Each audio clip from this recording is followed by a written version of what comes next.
My boyfriend's mother tried to break us up for 3 years. He finally saw what she was doing on their family vacation. I want to tell you about a Tuesday evening in July. We're at a rooftop restaurant in Sedona, Arizona. The kind of place that earns its prices with a view. Red rock formations going amber and rose in the last hour of daylight. The kind of sunset that makes people stop mid-sentence. My boyfriend Ryan is across from me. His mother, Carol, is to his left. His father, Jim, is at the end of the table. And 4 tables away, pretending to study the menu, is a woman named Kelsey. Kelsey is Ryan's ex-girlfriend. They dated for 2 years in their mid-20s. They broke up 4 years ago. She is here, at this specific restaurant, in this specific town, at this specific hour, because Carol invited her. I know this because I found the text 3 days ago. What I don't know yet, sitting at that table watching the sun go down over the red rocks, is that Ryan is about to find out too. Not from me. From his mother's own mouth, in the middle of a dinner she had carefully arranged to look like a coincidence. My name is Jade. I'm 31 years old. Ryan and I have been together for 3 years. His mother has been trying to end our relationship for almost exactly that long. In 20 minutes, she is going to hand Ryan the ending she never gave me. Subscribe and stay with me, because what happened at that table is something Carol absolutely did not plan for. Let me tell you about Carol Merritt. She is 58 years old. She lives in Scottsdale, Arizona, in a house she has decorated with the specific taste of someone who has spent considerable time and money making sure every surface communicates something about who she is. She volunteers at her church. She plays tennis 3 times a week. She has strong opinions about everything and delivers them in a tone so pleasant, it takes a moment to realize you've been corrected. Ryan is her only child. He is 33 years old, a landscape architect who designs commercial outdoor spaces and coaches youth soccer on weekends and makes the best breakfast food I have ever eaten. He is also, without question, the center of Carol's world. Not in the warm, generous way of a parent who wants good things for their child, but in the specific, proprietary way of someone who has confused loving a person with owning them. I understood this within the first month of meeting her. We met at a family barbecue in the summer 3 years ago. Carol was gracious in the way of people who have decided to be gracious before you arrive, performatively, with the specific warmth of someone who is already planning to be disappointed. She asked me questions about my work. I'm a pediatric occupational therapist, and listened to the answers with an expression of polite interest that never reached her eyes. On the drive home, Ryan said, "She liked you." I said, "She was very polite." He didn't hear the difference. Over the following months, Carol established her methods.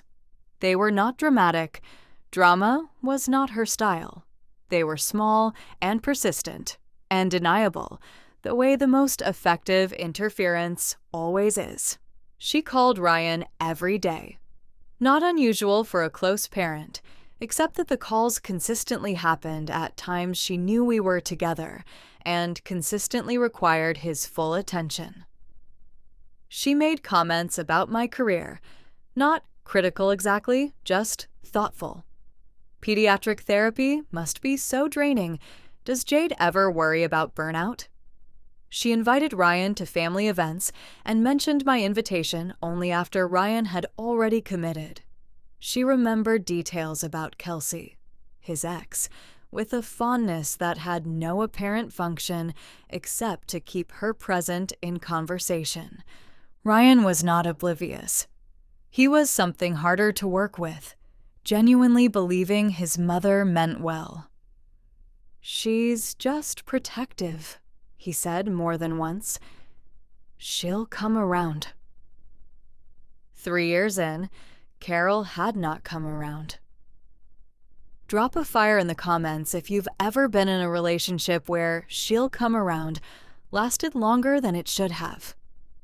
Because what I found on Carol's phone changed everything. The family vacation had been Carol's idea. A week in Sedona, Ryan's parents, Ryan, and me. Jim had suggested it the previous Christmas as a way to spend real time together as a family. Carol had organized everything: the rental house, the restaurant reservations, the hiking itineraries. I had agreed because Ryan wanted me there, and because 3 years of managed discomfort had not broken us, and I was not going to let a week in Arizona do what 3 years hadn't. We arrived on a Saturday. The house was beautiful, a sprawling adobe property with a pool and a view of the rocks that made the rental price almost reasonable. Carol had arranged everything down to the welcome basket on the kitchen counter, which contained Ryan's favorite snacks and a very nice bottle of wine and a small card that said, "Welcome home," addressed, I noticed, only to Ryan. I noticed. I didn't say anything. That was the pattern. On the third day, a Monday, Ryan and Jim went on an early morning hike that I had opted out of. A strenuous trail that my knees were not interested in. Carol and I had breakfast together, which was as comfortable as it always was, which was not very. Carol left her phone on the kitchen counter when she went to take a shower. I was not looking for anything. I want to say that clearly. I was reading a book. Her phone lit up with a notification, a text from a contact named Kelsey M, and I saw the preview before I could look away. Confirmed for Tuesday dinner. Should I act surprised when I see Ryan? I put my book down. I looked at the phone for a long moment. Then I did something I had never done before in 3 years of suspecting things I couldn't prove. I picked it up. The thread was long. Carol and Kelsey had been in contact for at least 6 months. I scrolled only far enough to establish the shape of it. Carol had reached out to Kelsey in January. She had been catching up. She had mentioned casually that Ryan was still in Scottsdale. She had suggested that Kelsey might enjoy Sedona. She had offered to help with accommodations. She had arranged everything. I put the phone back exactly where it had been. I picked up my book. My hands were steady. My heart was not. I had 3 days to decide what to do. Stay with me, because what I decided is not what Carol expected. And it is definitely not what Kelsey expected. I did not tell Ryan what I had found. Not on Monday, not on Tuesday morning, not during the afternoon by the pool, when Carol suggested we all have dinner at a rooftop restaurant she had heard great things about. I smiled and said that sounded lovely. I had spent 3 years being managed. I had spent 3 years watching Carol work in increments too small to name, in the space between what was said and what was meant. I had learned her methods better than she knew. And what I understood, sitting by that pool on a Tuesday afternoon in July, was this. If I told Ryan what I had found, the conversation would become about me and Carol, about my suspicions, my evidence, my interpretation. Carol would have an explanation. She always had an explanation. Ryan would be in the middle, as he always was, trying to be fair to both of us. And the outcome would be, as it always was, inconclusive. But if Ryan saw it himself, if he arrived at the understanding without me pointing the way, there would be no explanation that worked.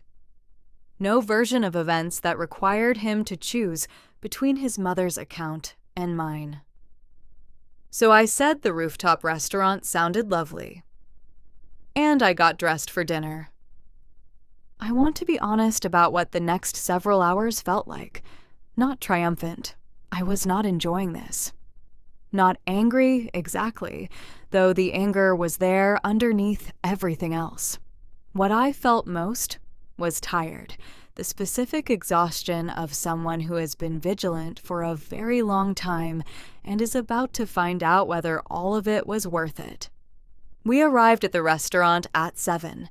The view was exactly as advertised. Ryan ordered wine. Jim and Carol talked about the hiking trail they had done that morning. I participated enough to be present and conserved the rest of my attention for the door. Kelsey arrived at 7:15. She was attractive and composed, and wearing the expression of someone who was rehearsed being surprised. She scanned the restaurant, found our table, found it quickly, too quickly for someone who hadn't known exactly where to look. And her face arranged itself into delighted recognition. "Oh my gosh, Ryan?" Ryan turned. His expression was genuinely surprised, which told me he had not been part of this.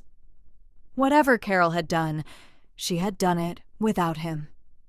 "Kelsey," he said, "what are you doing here?" "I'm here with some girlfriends. We had a girls' trip planned." She laughed. "Small world." Carol smiled. Jim smiled. Ryan looked pleased in the uncomplicated way of someone who has run into an old friend and finds it a nice surprise. I watched Carol's face. She was performing warmth with the practiced ease of someone who has been performing it for decades. She greeted Kelsey as if she barely knew her. A warm hello, an introduction to Jim. A gracious gesture toward an empty chair at the bar. She was very good. She had always been very good. Type watching in the comments if you were holding your breath, because so was I. Kelsey did not join our table. She waved, exchanged a few words with Ryan, and moved on to where her girlfriends were supposedly sitting. A table I noticed was positioned with a clear sightline to ours. The dinner continued. The food was excellent. The sunset did what Sedona sunsets do. And then Carol made a mistake. It was small. The kind of mistake that only happens when someone is comfortable, when they have been managing a situation for so long that they stop checking their own performance. Ryan had gone to the restroom. Jim had stepped away to take a call. Carol and I were alone at the table for the first time all evening. She looked across the restaurant at Kelsey's table, and she smiled. Not at me. At the situation, a private, satisfied smile, the smile of someone who has arranged something and is watching it unfold. She caught me looking. For 1 second, just one, something passed across her face. Not guilt exactly. The specific expression of someone who has been seen doing something they believed was private. Then the composure returned.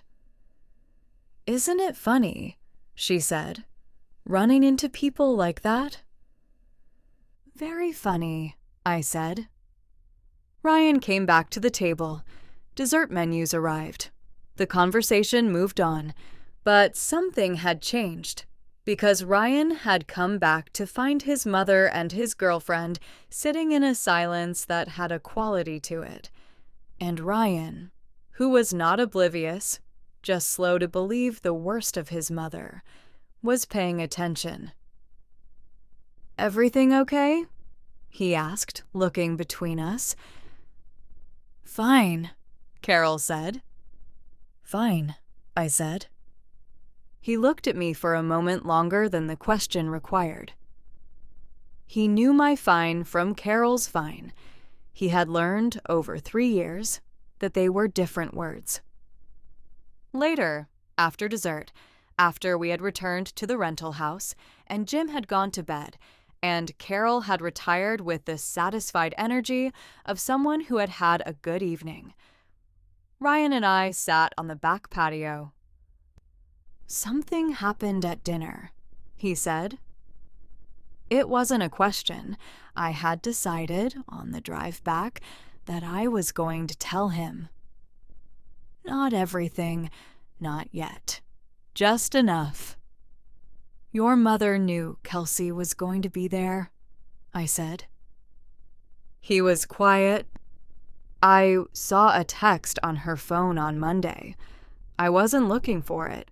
It lit up on the counter. Kelsey confirming dinner, asking if she should act surprised." The patio was very quiet. Somewhere in the dark, something was moving in the brush.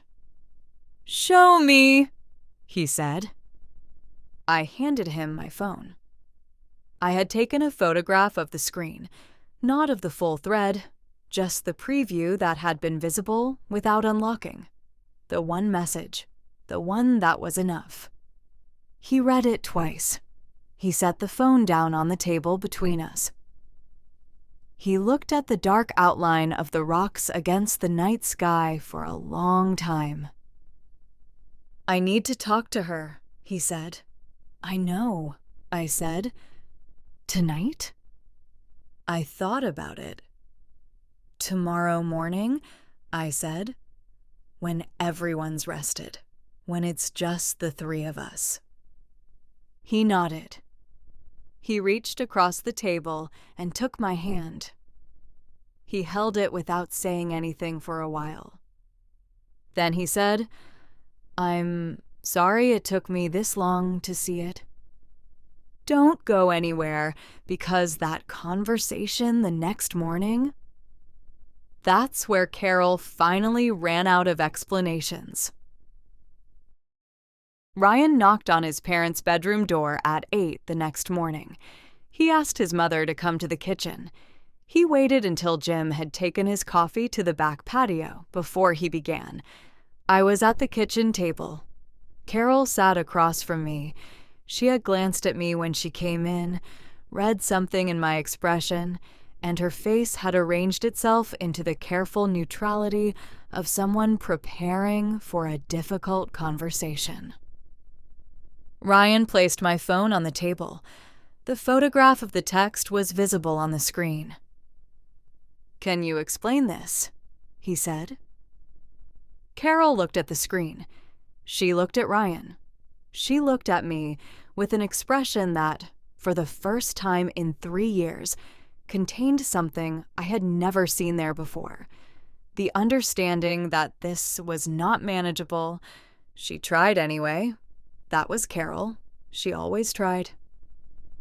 She said she had run into Kelsey by chance months ago, and they had stayed in touch. She said Kelsey had mentioned wanting to visit Sedona, and Carol had mentioned we would be there, which was hardly an invitation. She said the dinner had been Kelsey's idea, and she had simply not mentioned it because she hadn't thought it was a big deal. Ryan listened to all of it. Then he said, "Mom, should I act surprised when I see Ryan?" "That's not a coincidence. That's a plan." Carol's composure cracked. Not dramatically. She was not a dramatic woman. Just a fraction. A tightening around the eyes, the specific expression of someone who has always been the one who controlled the narrative, finding themselves outside it. "I just want you to be happy," she said. Her voice was lower now. "I've always just wanted you to be happy." "I am happy," Ryan said. "I've been happy for 3 years, and I've spent 3 years watching you make that harder than it needed to be."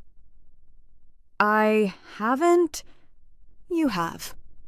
He said it quietly and completely. "I've been making excuses for it because I didn't want to believe it, but I've been watching you do it. I just kept telling myself there was another explanation." He paused. "There isn't." Carol looked at me.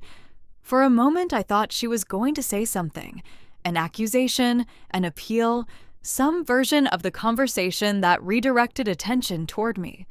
I held her gaze and waited. She looked away first. The conversation lasted 40 minutes. By the end of it, Carol had acknowledged, not fully, not without qualification, but enough, that she had arranged the Kelsey situation.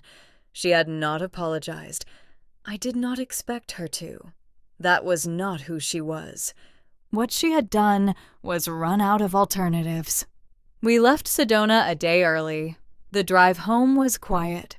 Ryan and I talked for a long time that night, about the 3 years, about what I had noticed and not said, about what he had noticed and not wanted to believe. "Why didn't you tell me sooner?" he asked. "Because every time I came close," I said, "it became about whether I was being fair to her. And I needed you to see it for yourself." He was quiet for a moment.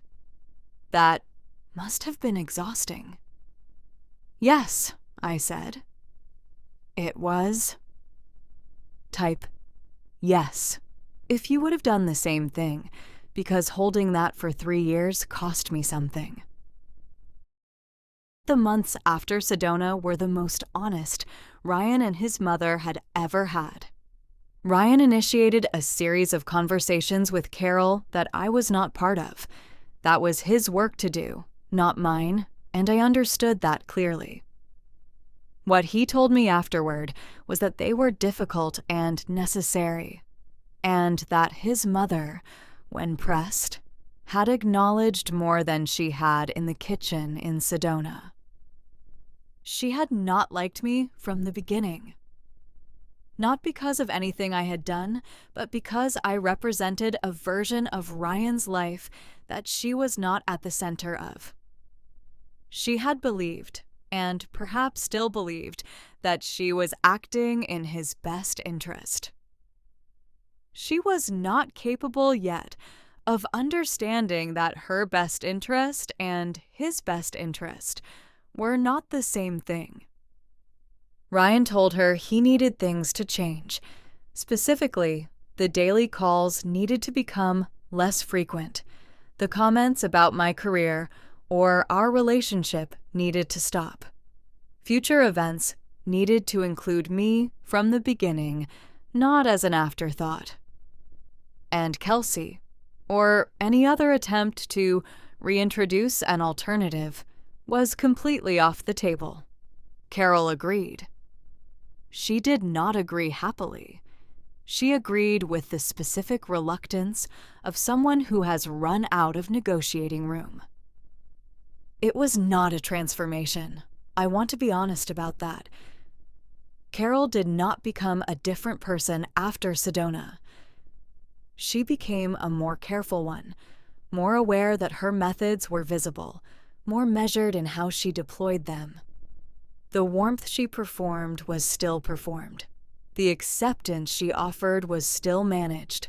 But the active interference stopped. The Kelsey texts stopped.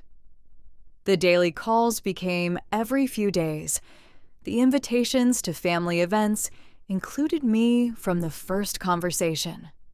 It was not the relationship I might have wanted with my partner's mother. It was the one that was actually available, which is a different thing. I chose to accept it. Not out of defeat, out of pragmatism.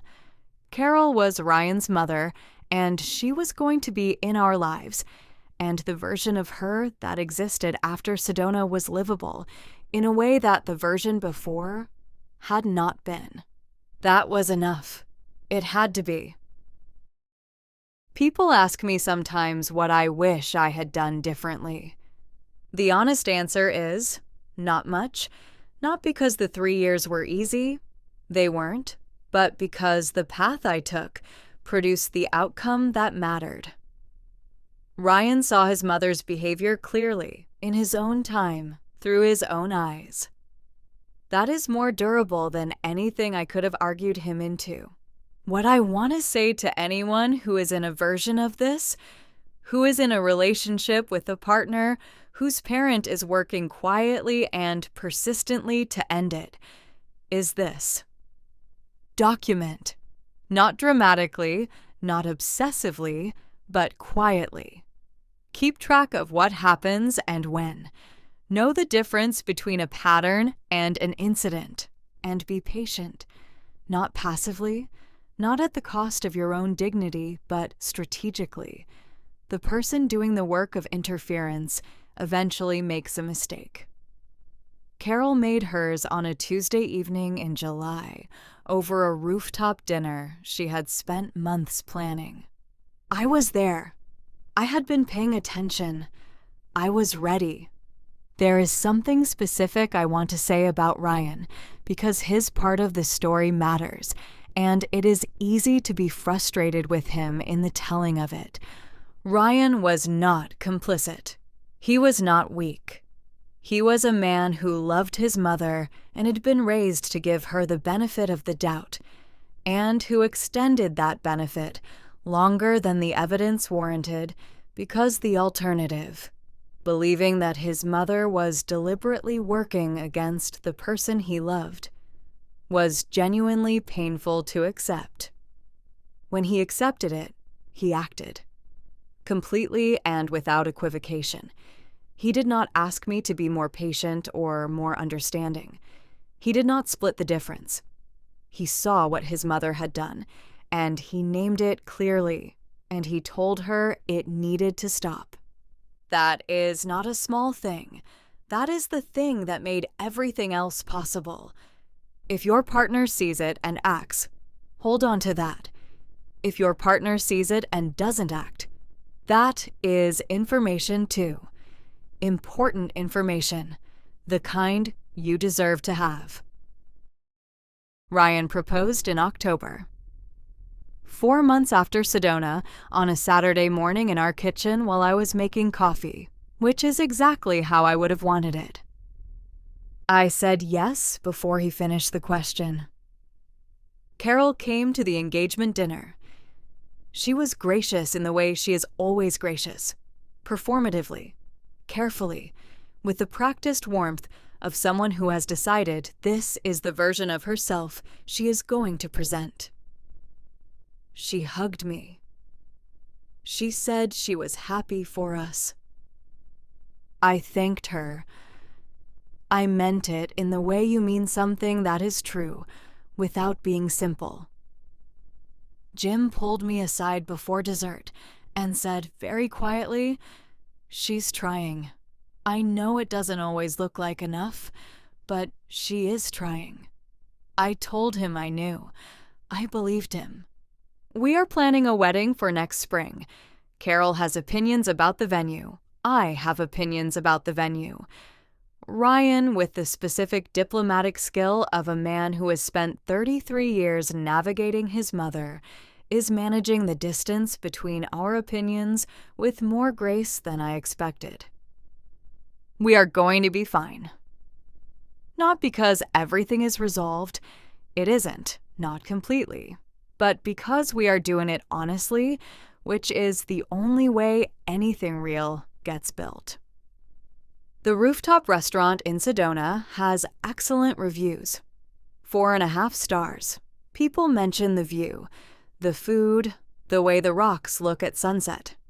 Nobody mentions what happened at our table on a Tuesday evening in July, but I remember it every time someone asks how Ryan and I got to where we are. That was the night Carol handed Ryan the truth she had spent 3 years trying to hide, and the night Ryan chose, with full information and no ambiguity, exactly where he stood. He stood with me. That's the whole story. If this story resonated with you, if you recognize something in the 3 years, or in the patience it took, or in the specific relief of being chosen, leave me a comment. Tell me where you are. Subscribe for new stories every week. See you next time. All stories on this channel are fictional narratives created for entertainment and educational purposes. Any resemblance to real persons, companies, or events is coincidental. This content is intended to explore themes of relationship boundaries, family dynamics, and the importance of being truly seen by your partner.